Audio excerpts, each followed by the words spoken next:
you a home grower looking for a little bit of help? Are you ready to learn as much as you can about your favorite hobby? The Homegrown Helpers brings you informative interviews from experienced growers that have taken the next steps in their journey and decided to help you grow top quality cannabis all in your home. Now welcome in our host, Rob Smith, along with this week's Homegrown Helper. And welcome to the show, everybody. Are you ready for this week's grow tips and tricks from another Homegrown Helper? All right, me too. We have a really awesome interview in store for you today. Chris joins us from out in California, where he has an extensive background to be able to provide full service consulting to many cannabis brands. But he really loves to help the home grower provide themselves with clean medicine, because that's where the true future of this industry is headed. Secondly, we need to thank our membership program partners, mygrowpass.com partners, Humble Garden, the smartphone HPS filter, and Fish Shit, a full spectrum microbial product. Wondering what both of those products are? We'll get into more details in just a little bit. Also, if you're in the market for your very own homegrown helper, a home grow consultant, please reach out to me, Rob at thehomegrownhelpers.com. No matter where you are in the country or the world, we have consultants from Canada all the way down to Puerto Rico, and we're looking to expand that reach even further. Whatever you need, whether it's a basic setup, overhauling a room, going on vacation coverage, troubleshooting a specific problem, whatever that issue is, we got you. We want to match you up with the right consultant for your location, your personality, your grow style, and the particular problem that you are trying to face. So let us find that right consultant for you, and we can help solve that problem for you. Last thing we have to ask for you guys is, of course, if you can take the moment and give us a rating and review of the show. We've gotten some really great reviews, and of course some ones that will surely help me to improve, and I appreciate them all.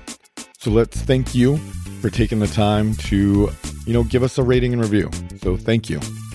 Now let's welcome in today's homegrown helper, Chris Grunenberg from Zen Leaf Gardens. How are you today, Chris? I'm doing well. How about yourself, Rob? Awesome. Thanks for joining us today. I know you have a busy schedule, and we've kind of chased each other down, so I'm glad we were able to get each other on the line today.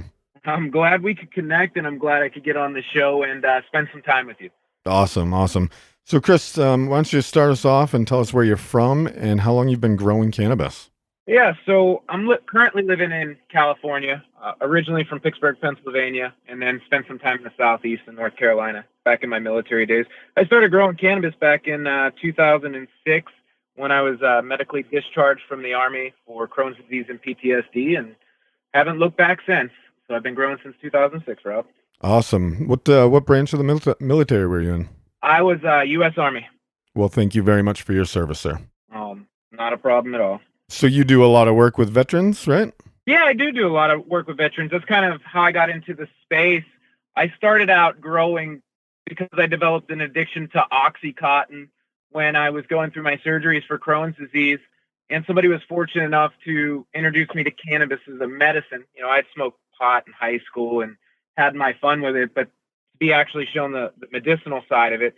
So that kind of snowballed into my journey. And I started out with a small closet grow, which is kind of funny because I bought a 3x3 tent to be stealth, but then took the 3x3 tent and put it inside of a closet, overheated. It was a hot mess, but I was determined to grow cannabis. And I picked up Ed Rosenthal book, and then a Jorge Cervantes book, and then a Greg Green book. And I just started reading, fine-tuning my skills, which ironically led me to the Scott's Miracle Grow.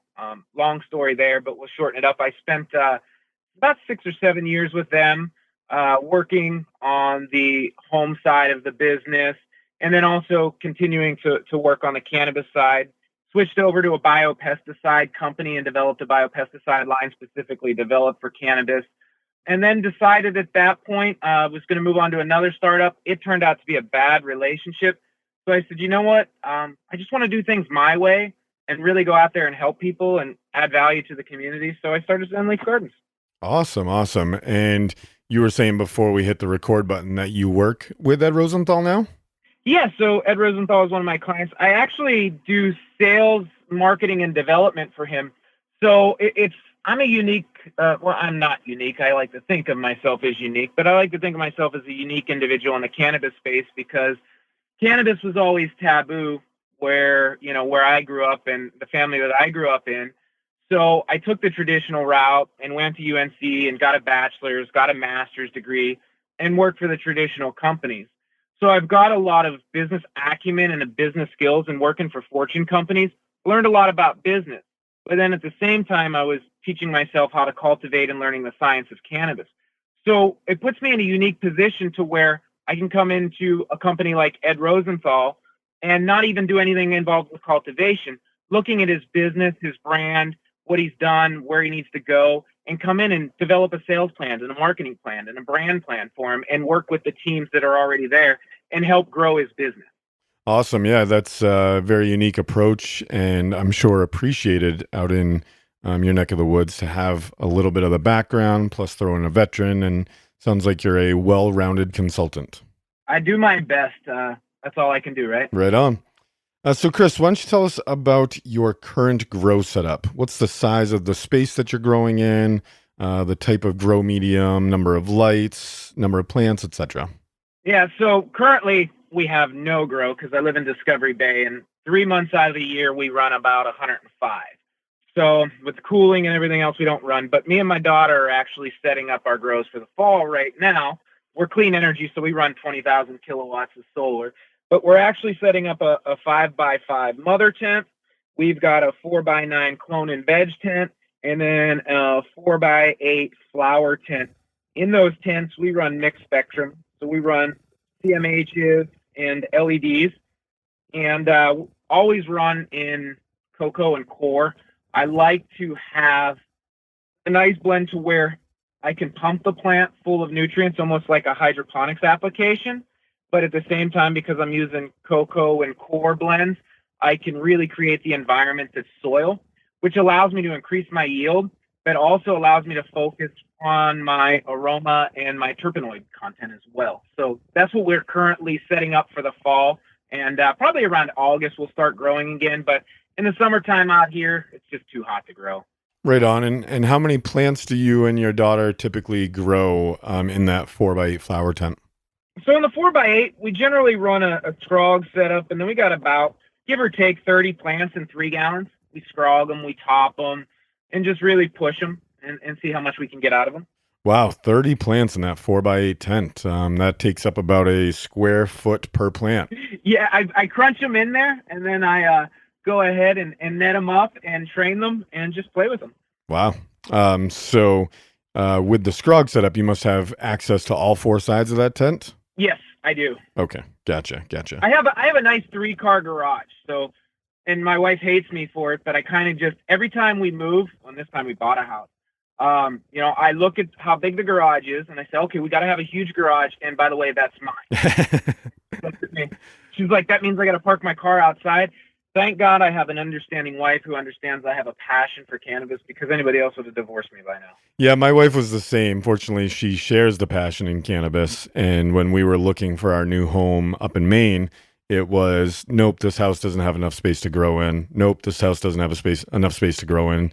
We didn't care if it was the basement or the garage. It just was dependent on having that extra space to, turn into a grow space. And the cool thing, too, about growing is I can say that, honestly, for me, because I've worked on the manufacturing side, and I'm sure you understand that coming from your background, is I get access to so many equipment and nutrient systems that one setup is never the same from the next for me. So I'm all about experimentation and trying new things, trying new products, and just seeing what works and what doesn't work. And, everything is logged and journaled.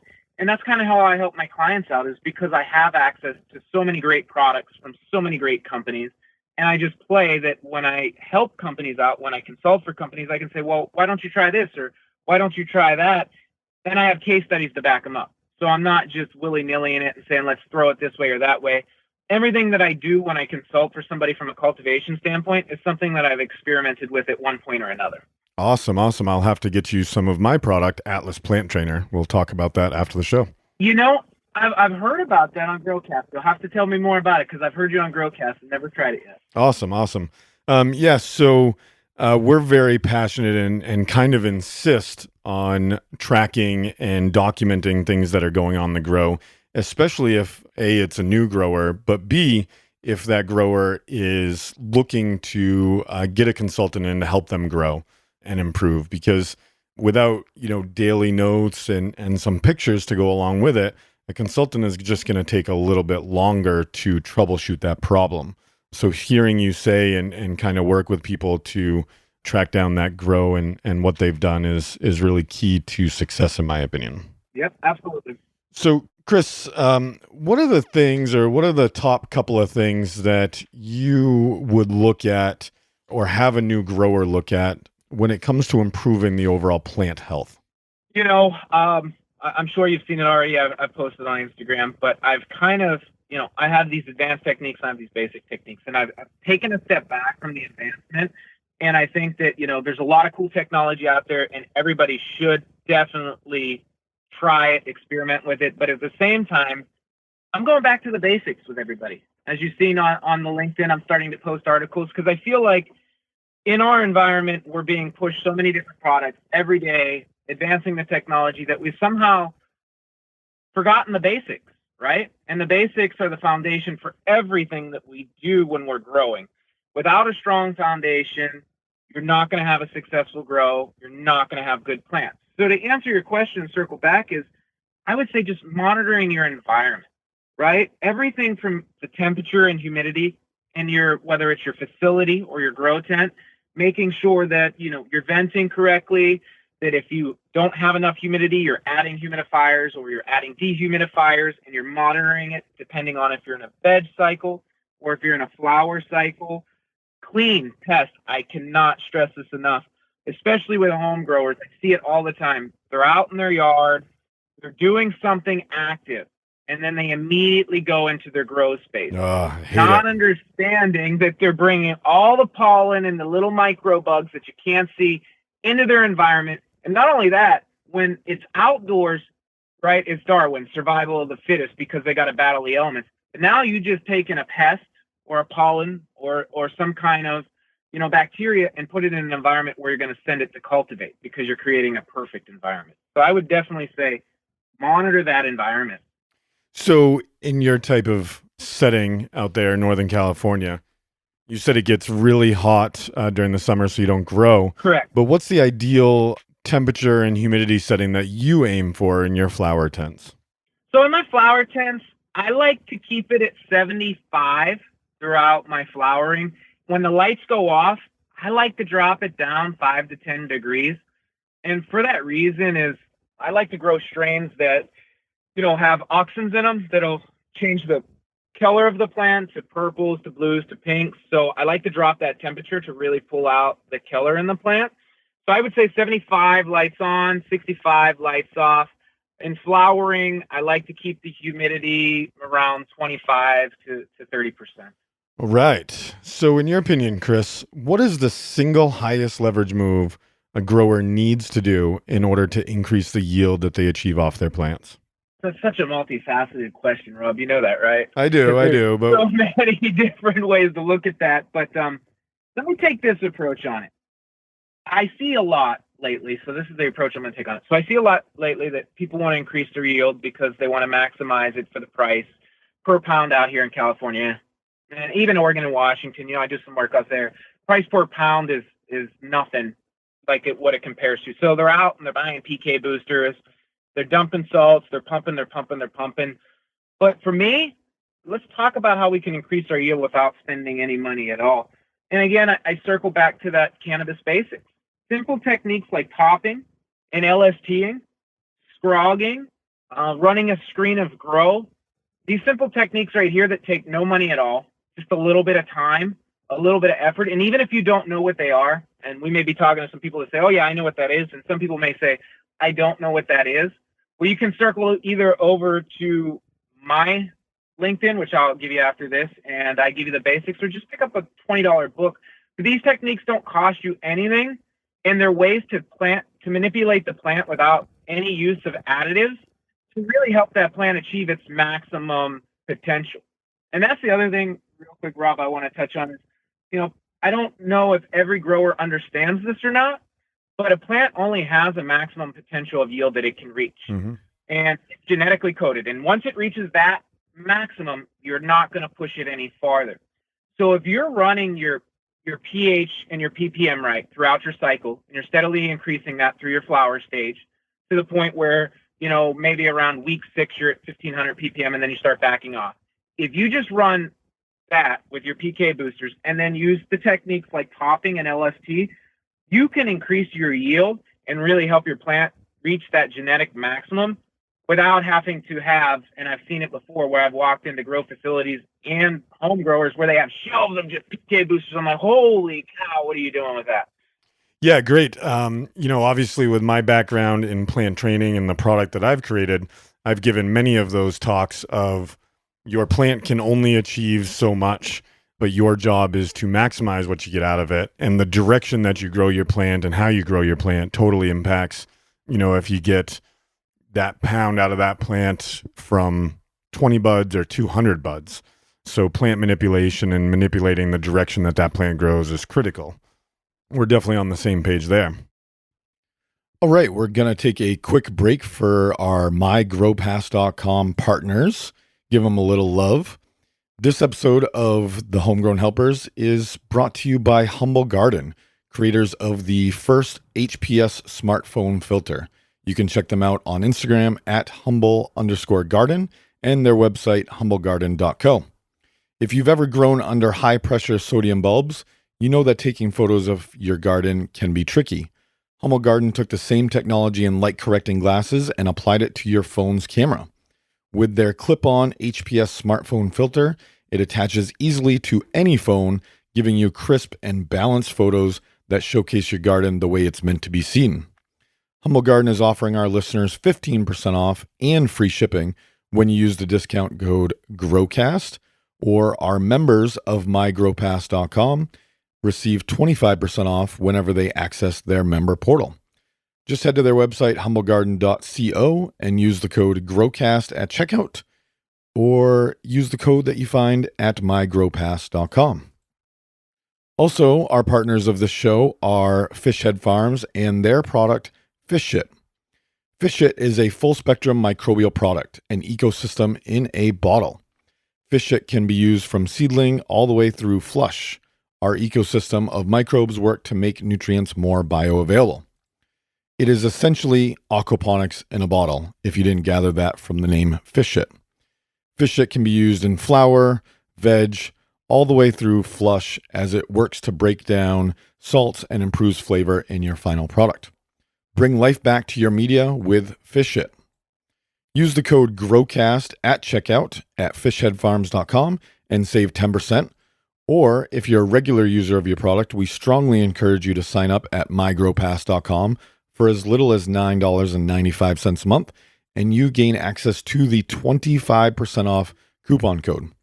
That's 25% off a product that you're going to use day in and day out through your garden, all the way through flush, and save yourself a buttload of money. You'll return that value of the membership within one purchase, and then you have access to the other 14 membership partners that we offer.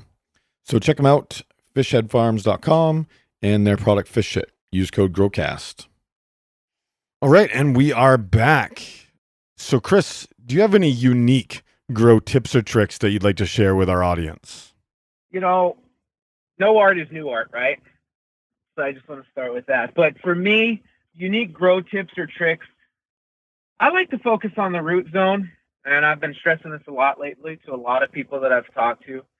Root zone is very critical to the development of your plant. So for unique tips and tricks for me is I've been backing off the salts a lot lately and focusing more on microbes and enzymes, running products like Mammoth Microbes, SLF 100. I used to be big on the salts, but I've kind of backed off on the salts and went more hybrid. I'm not a full organic guy. I never will be. I respect the guys that do. Living soil, that's outstanding. I don't have the time for that for my own personal grow, and that takes a lot of time and effort. I respect them, but I do like to have some organic base. So I think if you back off the salts, really focus on the microbes, the enzymes, and use, product recommendation that I would recommend to somebody to get better flavor and aroma that I've had success with is Nectar for the Gods. The Nectar of the Gods is a great nutrient line that's not 100% fully organic, but it is organic based, and it's a really good product that somebody can use that's really going to help those enzymes and microbes thrive in the rhizosphere. And that's why I grow in soil as well, is when you have that action, I call it action alley, when all that action alley is firing at one time, right? And you've got that symbiotic relationship and everything's happening at that root zone and the roots aren't found and they're happy down there.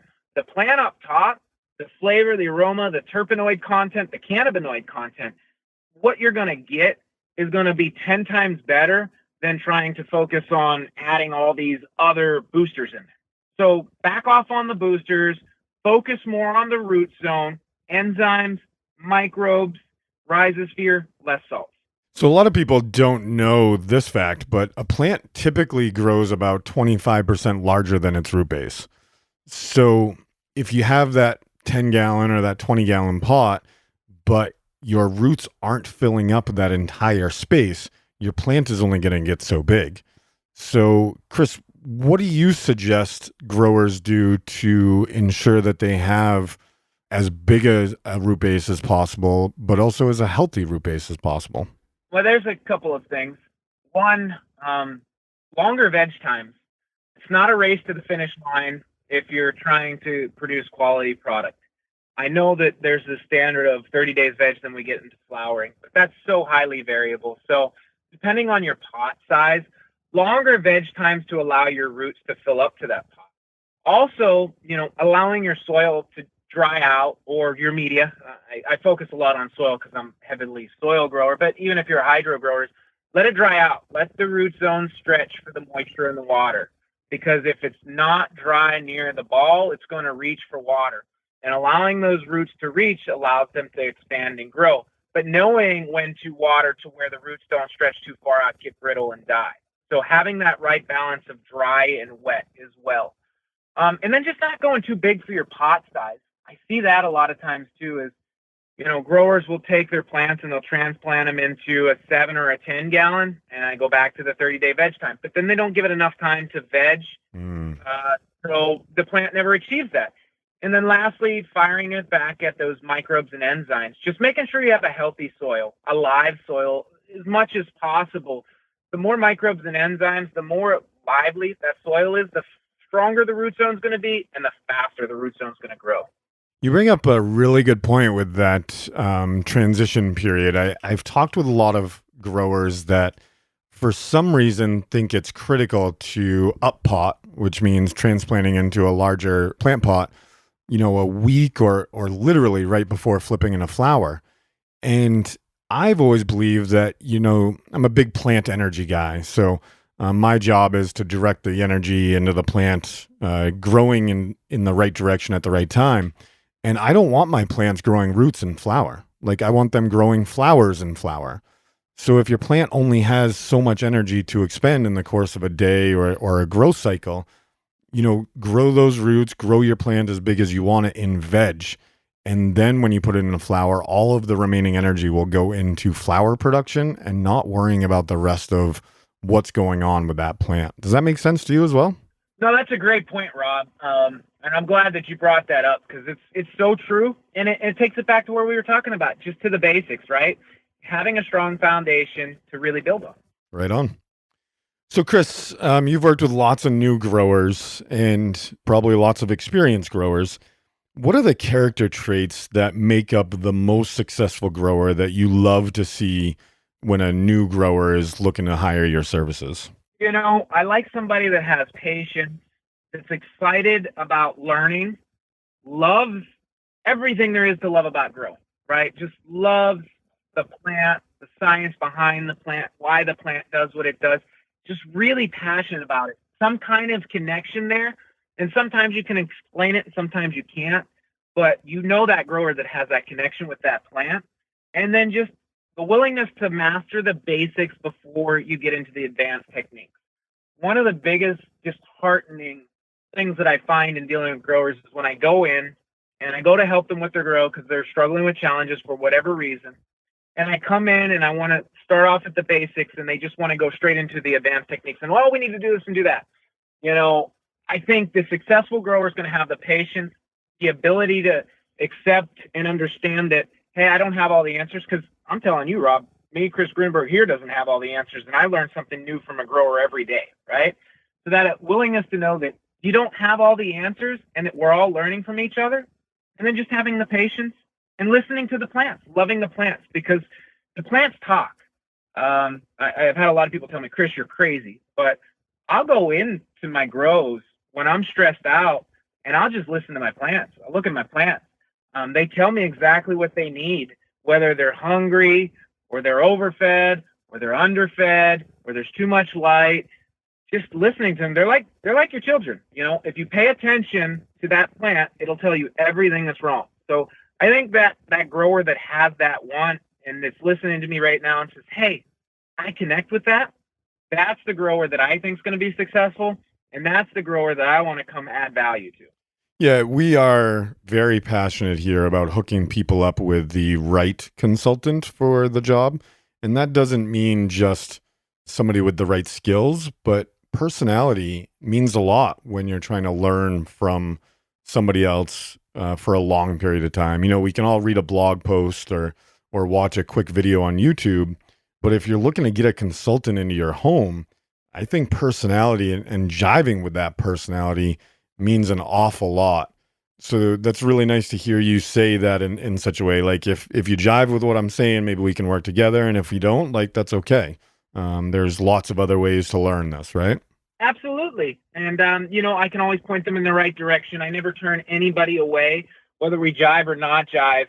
We're all a community. We all have to stick together. We all have to help each other and pull each other up. So even if we don't work together, that's okay. But I can help point you in the right direction with my network. And, we'll go from there. That's awesome. Yeah, we don't want to ever turn anybody away here. Just like, we interview lots of consultants, so finding that one that jives with you is important. I wanted to get back to something that you were saying, though, that I'm pretty passionate about. You said whenever you're stressed out, you head into your room and just sit and listen to your plants. Was that correct? That's absolutely what I do. It helps my PTSD. I found that early on. Okay. I think that our plants absorb our energies as well. So what I used to do is I used to run right in, if I needed a break or was stressed out, I'd go and hang with the plants as well. But I learned that I needed to take that first level of stress out. And so whenever I was, feeling that way, I would start off with a quick meditation session just to bring that level from a 9 down to an 8 or, to a 7 or whatever. Right. And then allow the plants to bring me all the way down, and working with them bring me all the way down. So, do you have any thoughts? Well, that's a good point. No, I like that. I'm totally into meditation, TM in different forms. And I think that's a really good point. I think they do absorb our energy, just like I absorb their energy. And I think you feel the same way, right? You go in there and you're stressed out and you come down because you're taking in your plant's energy, right? There's a calming effect to that. So I think that in the same sense, there has to be some kind of transfer, right? In anything in life, there's always a transfer of energy. So I think that's a good point. And I think you just gave me a good takeaway that I'm going to try here in the near future, Rob. So thank you for that, because I do see that as a valid point. Awesome. Like you said, we're all a community here. I saw something along those same lines, and I don't want to get off on too many tangents here, but I'm really enjoying our conversation, so I don't mind. I saw, and I think it was Swami, the NorCal grower who is legendary in what he's done for the cannabis plant. But he posted something, and I'm going to butcher the exact verbiage, but he said it was a meme of an Indian guru leaning up against a tree with his eyes closed, presumably meditating.